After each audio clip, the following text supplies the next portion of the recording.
Well, yeah. Now, mercy. I heard a lot about the Tail Dragger, and I really was kind of excited to see what he looked like. And He was already a legendary guy by the time I met him. That was like almost 30 years ago already. He's just the same now. When I met him 30 years ago and now, he doesn't change at all. I'm old man, but I got young fashioned ways. When I knew Tail Dragger back then, he always had jobs. He had day jobs. He was driving trucks for the Delta Fish Market. He was a mechanic. I mean, he always made good money. And he was playing at night.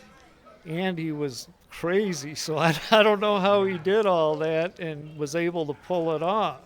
I know you young folks don't know nothing about this shit. Keep on living. You don't know yet. But if you keep on living, you're going to get old one day too. Part of Tail Dragger's identity is being tough and being able to take what happens next. And a lot of what happens next in the world that Tail Dragger lives in is pretty fucking awful. You're laughing at me now. But it's part of who he is. But if you keep on living, somebody's going to be laughing at you too. That he's gonna survive. And that's one of the reasons why I think we're celebrating his 80th birthday, because only way you don't find out, that means you're going to die young. He is tough. This good shit when you live to get old. You better leave what I say.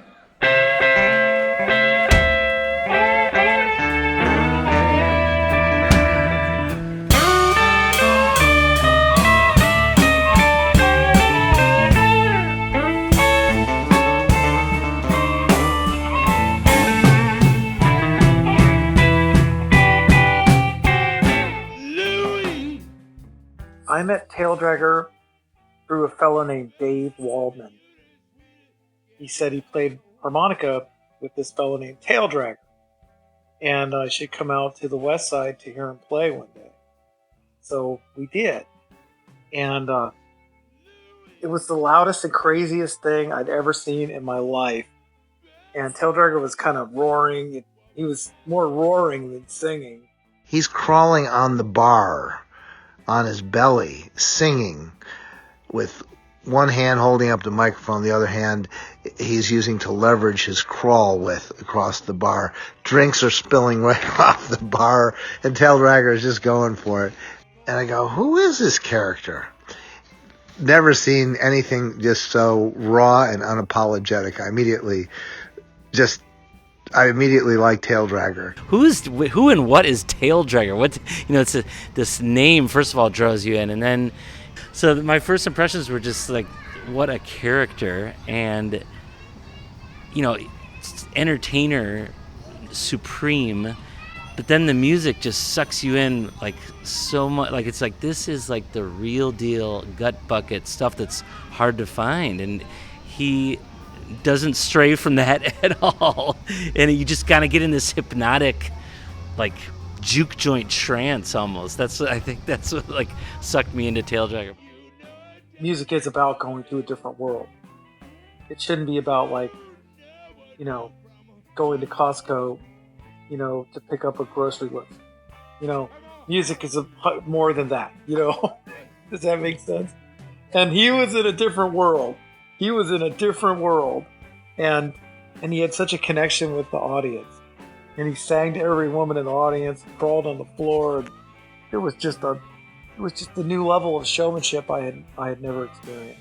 After performing myself, and I'm kind of ridiculously shy and very affected by that shyness when I'm playing, to see him out there and really think about what it feels like to be that in people's faces, that's like a kind of courage that I just admire. He's as committed as a jumping out of an airplane with a parachute. He's just there. I met him at the fish market, and I was very intimidated. I was kind of scared to talk to him, but I talked to him, and I bought him a beer. I remember thinking, well, that must be Tail Dragger, because he was this big, loud, tall guy with all these gold teeth, and you could tell. And he's like this now, he has this charisma, he's the kind of guy you want to look at When he walks into the room, everybody in the room's looking at him. I heard a lot about the Tail Dragger, and I really was kind of excited to see what he looked like. And I walked into this place called Joe's, and it was like walking into 1954 or something. It was amazing. And Tail Dragger was outside in his van at the time, and I had a couple of drinks with this guy named Doc. And Doc was like 70-something years old. He had to have been.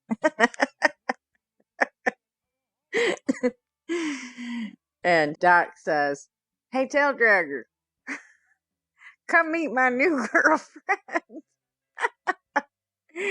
And Tail Dragger walked up, and instantly, I loved him. Instantly. There was just something about him. If he decides you're his friend, then he really cares about you as a person. And the music is all about people to him.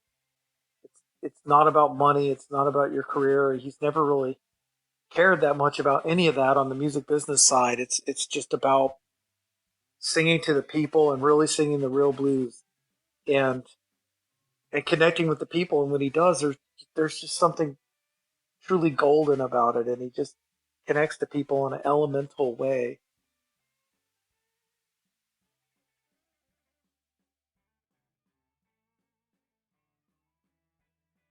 We were recently in Spain, and we were driving in a van down this tiny little cobbled road at this street festival, and people saw him in the van, with his cigar and his cowboy hat, and they started just screaming and beating on the van. It was like Mick Jagger and Keith Richards were in the van.